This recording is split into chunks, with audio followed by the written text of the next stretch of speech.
السلام عليكم ورحمة الله وبركاته. أعوذ بالله من الشيطان الرجيم.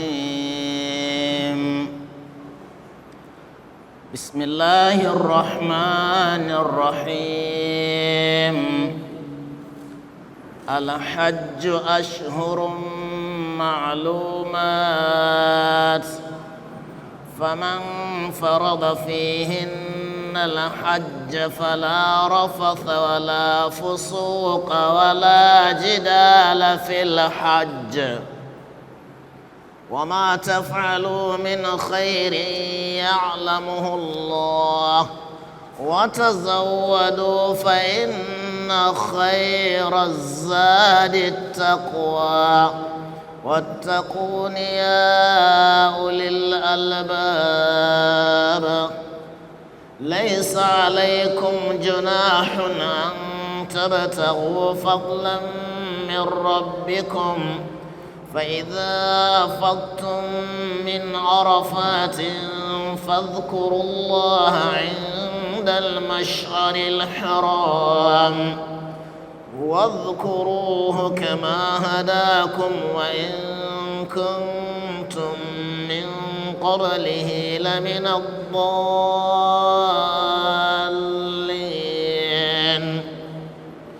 ثم أفيضوا من حيث أفاض الناس واستغفروا الله، إن الله غفور رحيم.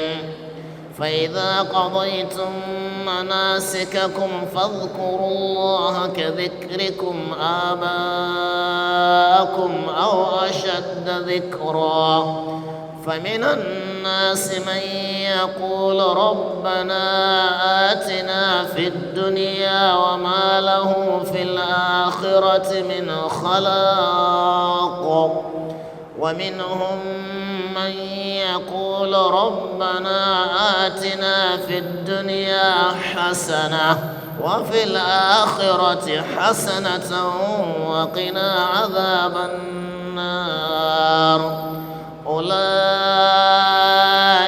لهم نصيب مما كسبوا والله سريع الحساب.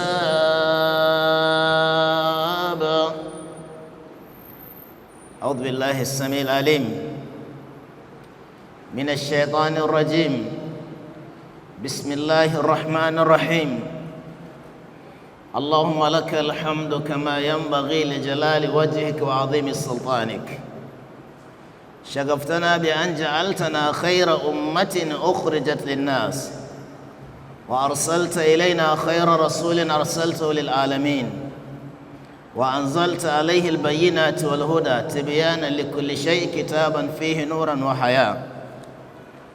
فسبحانك اللهم لا علم لنا إلا ما علمتنا إنك أنت العليم الحكيم. رب اشرح لي صدري ويسر لي أمري واحلل عقدة من لساني يفقه قولي. أما بعد. My dear brethren and sisters in Islam, I salute you once again with the divine Islamic formula. Assalamu alaikum wa rahmatullahi wa barakatuh. Today is Saturday, the 7th of Dhul Qa'dah,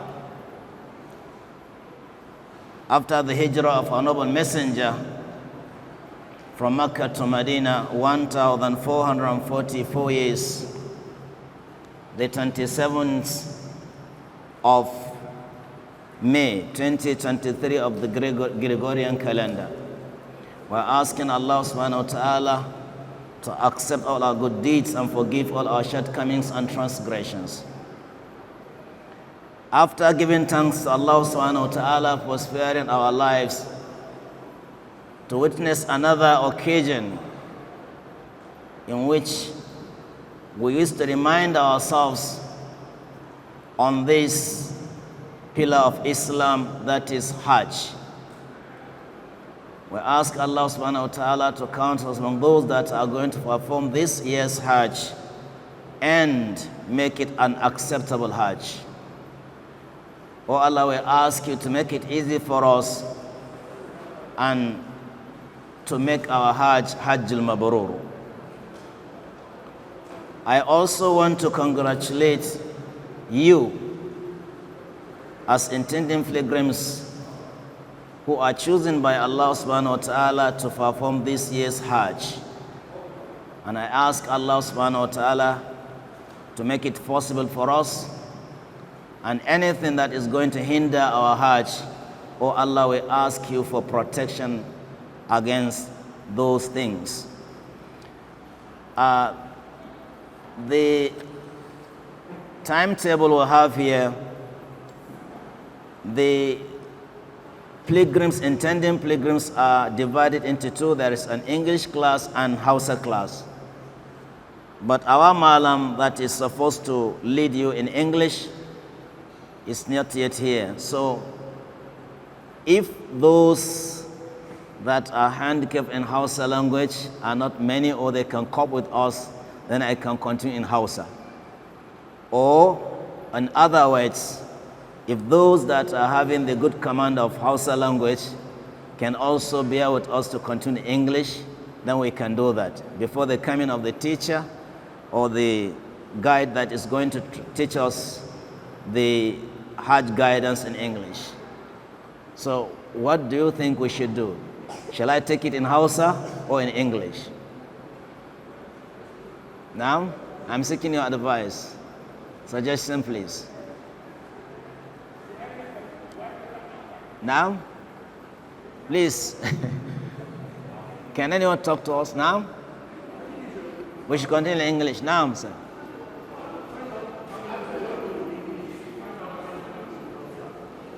Okay, how many people can join us in Hausa, and how many people can join us in English?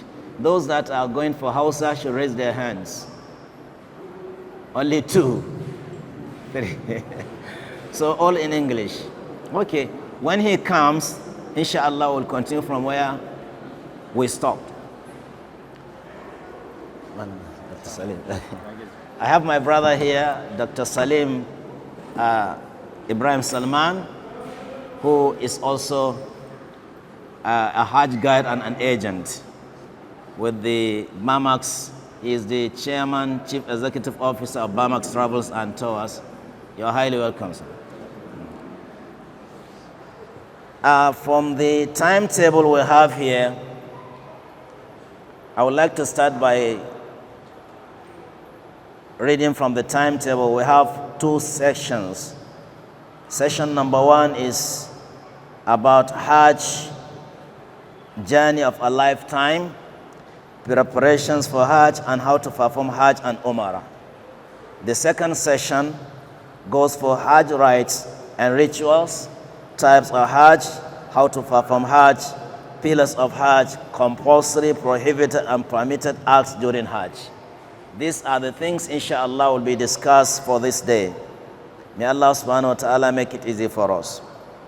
So Hajj, as you have read from the pamphlets here, is an act of ibadah. It's one of the 5 pillars of Islam. We welcome our brother, our Malam, our Sheikh Tamim Yusufawa, the Malam that is taking us in English, has arrived. The Dawah has sent for additional chairs so that we can be taken up there, inshallah Rabbul Alameen. So when from the pamphlets you read Hajj is an act of ibadah, in fact one of the 5 pillars of Islam, and is visiting Allah's house with the intention of performing certain rites during the months of Shawwal, Dhul Qa'dah, or Dhul Hijjah, and the first 10 days of Dhul Hijjah. And that is what we are going to discuss, insha'Allah Rabbul Alameen, how to perform that ibadah. Now, the Hajj, is very, very important and has certain virtues. Number 1 being the 5 pillars of Islam, and it's an obligatory act of worship, then it's one of the best righteous acts. When the messenger was asked, Ayyul amalu ahabbu ilallah, he mentioned imanun billahi wa rasulih, that to believe in Allah and his messenger, then jihadun fi sabilillah, then the third one is hajjul mabrur. It is also one of the ways that it expiates your sin. When you perform a perfect, complete and accepted hajj, then you will be forgiven by Allah subhanahu wa ta'ala. It's also a jihad for women. When women perform hajj, is having the reward of going to jihad fi sabilillah.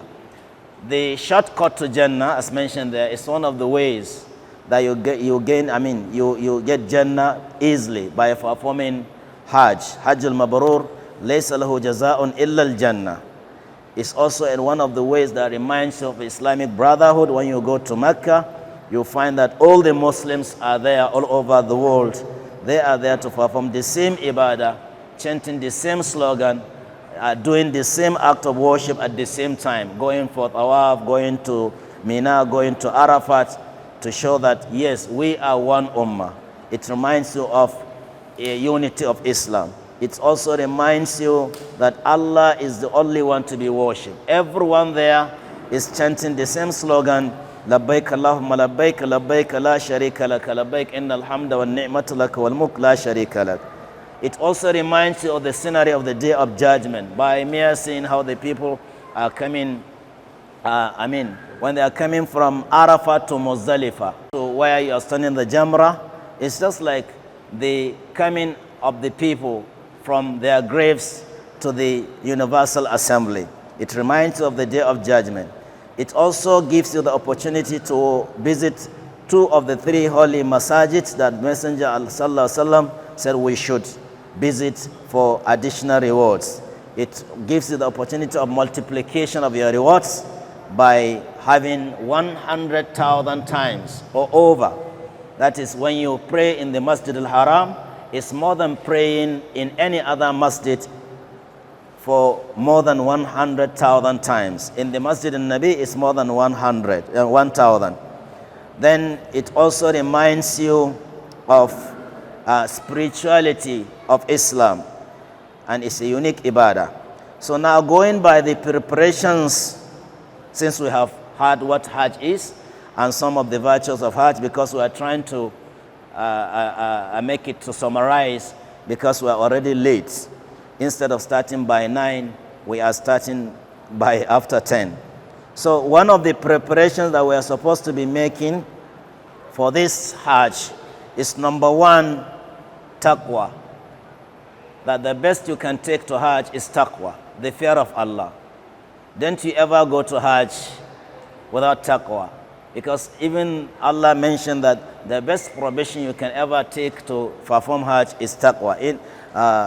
Inna khayra zadi at-taqwa. The best provision for pilgrims is at-taqwa, having the consciousness of Allah. Then number 2, good intention. You intend to perform Hajj for Allah's sake. That is to have ikhlas, that you are going to perform this Hajj for Allah's sake and to follow the commands of Allah and His Messenger. Then another thing is, make sure that you are taking a lawful source of your provision. Don't take haram to the Holy Land in order to perform Hajj. Remember, a hadith said, whenever a pilgrim goes to Mecca with an unlawful source of provision, then his Hajj will be returned back to him. Labbaik Allahumma labbaik. Oh Allah, I answer your call to perform Hajj. Allah will tell the angels to tell that man that La labbaika wa la sa'adik wa hajjuka mardudun ilayk wa zaduka min haram.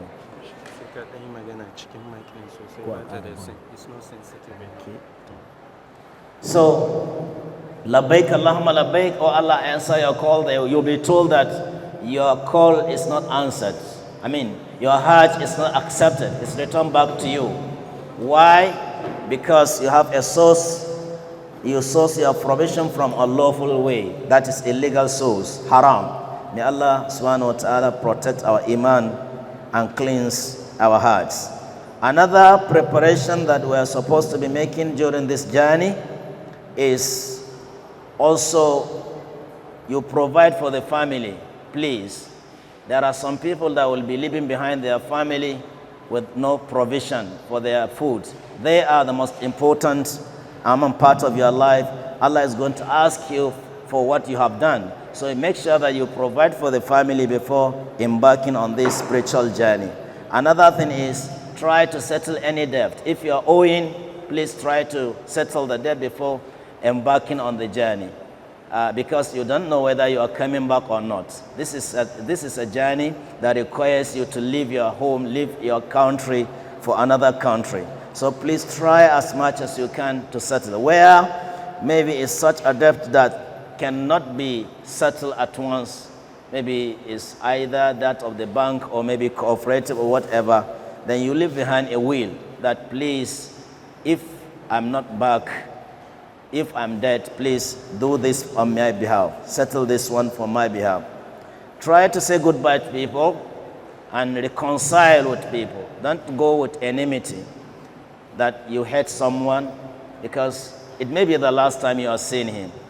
Either in your family, immediate family, the relatives, those in the office, those your neighbors in the market, your neighbors in your estate or wherever.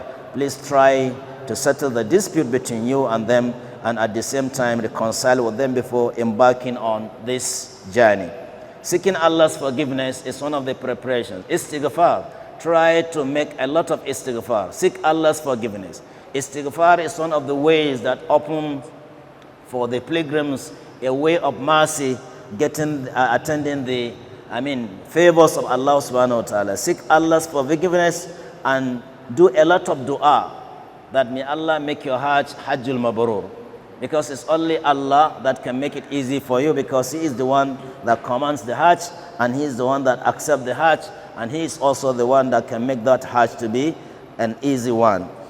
Then you also seek the dua from your family and relatives and other friends that please, you are going to Hajj, please, I want you to pray for me. Yes, because they may be the people that their prayer will be accepted and your Hajj will be an acceptable Hajj. Another important aspect of this journey is seek for knowledge. Seek for knowledge. Don't go and perform Hajj without knowledge. And that's what we are trying to do here. And this seminar is not enough. It's not enough. You have to continue asking questions, reading from books and pamphlets, and asking a lot of questions. When I do this, what do I do? When this happens, what do I do? Seek knowledge from the scholars that know about the Hajj. Seeking for knowledge is one of the most important. It's even more important than the journey itself, because without knowledge, you are just going there to come back without having an acceptable Hajj.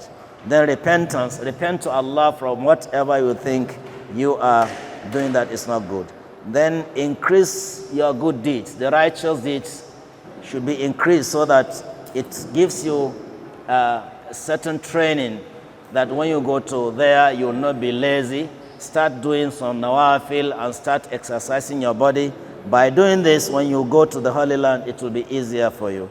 Then health preparations. If you have anything or any illness that will hinder your Hajj, please seek for medical advice from the doctors, either by getting the medicine to cure the illness or even to reduce it. If you are taking anything, any medication to the Holy Land, make sure that it is prescribed, so that when you are asked what kind of medicine is this, you show the prescription to the people there. Then leave a will behind. Leave a will behind that after your death, these are the things that you want me to be done after you are gone. So in case, I'm not saying that because when I mentioned this, someone said, Malam, we're not ready to die. Oh. I said, okay, you're not ready, but when it comes, what do? It may come, but leave behind a will. In fact, a Muslim should have a will every night. Every 2 days or 2 nights, remember to go into a will and make some amendments if there is. If there is none, then try to leave a will. Then make preparations for, don't take any illegal items to the Holy Land. Any illegal items, anything that is prohibited to be taken to the Holy Land, please don't take it. And another thing, last another list, is good company. Try to have a good company that will assist you or help you to attend ibadah. Because some people, they are there, but before you know, they will take you away from what takes you there. So please try to have a good company. Show me your friends, and I tell you whom you are. These are some of the things that I think I need to mention from among the preparations. I will hand over microphone to the Malan Tamim to contribute with the Hajj and how to perform Hajj before they can bring the chairs, inshallah Rabbul Alamin. فليتفضل مشكورا.